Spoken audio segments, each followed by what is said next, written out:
Hey YouTube, and welcome back to my channel. My name is Caitlin. If you're new here, if you're not, thank you so much for stopping back by.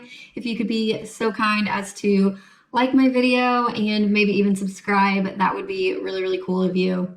Today I'm going to be getting into my June budget review and showing you guys my actual expenses versus what I thought I could make work this month.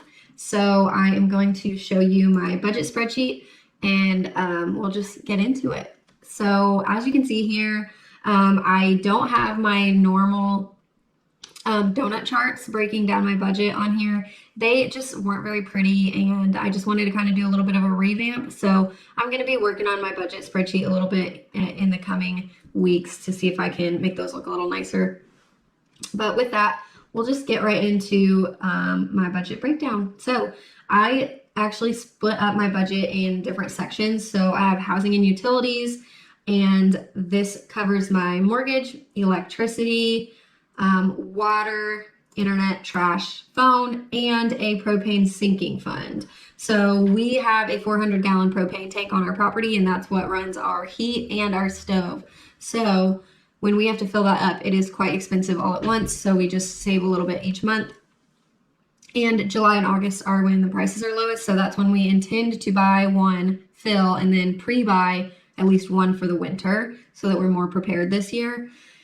And then the only other notable thing was that we came in pretty under budget for electricity, which always feels good. And then also, just so you know, all these are like half, most of these. I pay the full internet bill and my phone, but the rest of them are all split bills. So we are living the good life, being able to split our bills. Auto. I currently only have auto insurance and fuel in this section. I'm going to move up my auto maintenance sinking fund to here because I've had to spend out of it a lot. So any month that I know I'm going to be spending from it, I'm going to move it in there. And if I know I'm going to be saving, I'll leave it in savings. So it may just differ month to month. I'm not sure yet how I want to do that. But yeah, I came in under for auto insurance because I switched out my old car for a new car.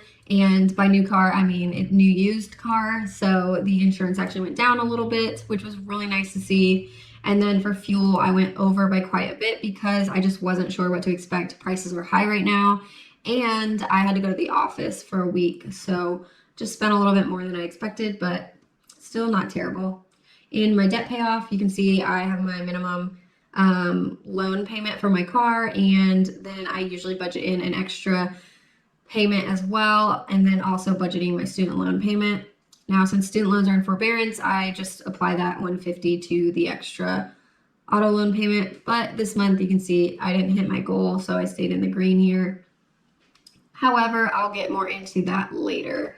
Another good thing to note about my spreadsheet is I always put conditional formatting in so that if I'm on track on my budget, like equal or less than, I make it green.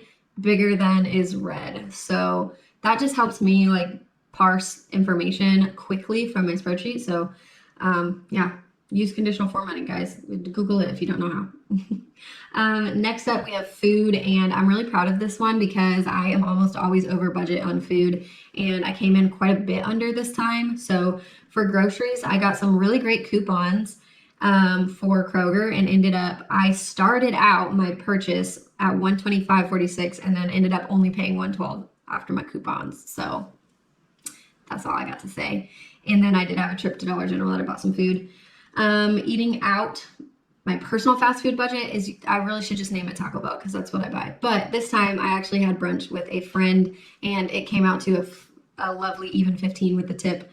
And then eating out together, I actually put my drinks in here from when I went out to the bars and a party bus with some friends for a birthday party. So that is what that was, and still came in under budget there too. So really good work on my food budget. Anyway, moving on to savings. So we have my IRA that I put my typical 100 in. Home projects, I went ahead and put 100 in. That's my renovation budget, which I will need to spend out of soon.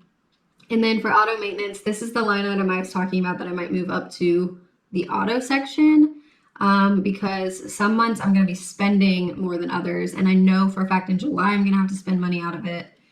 Possibly. I'm not sure. Anyway, I've got the $261 there. Went way over, obviously, but I pulled it from my debt payment, my extra debt payment. So that's how I managed to make sure it still worked in my budget. But yeah, I had to pay for a Jeep registration and then do brakes on both of my vehicles. So it was a little bit costly there, but manageable. It was all right.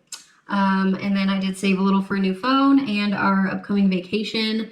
In 2022, I'm going to be like putting actual money towards vacation because this $30 a month is not going to cut it. I have a bachelorette party this month in July and then a full week vacation in August. And I just TBD on how I'm going to swing it, but we'll figure it out. Gifts fund. It was actually my dad's birthday in June, so I bought him some pants and some jerky and scratch offs. I just wanted to get him some pants because he got a new motorcycle, and I was like, you got to be riding in style, Dad. So got him some new pants for his birthday.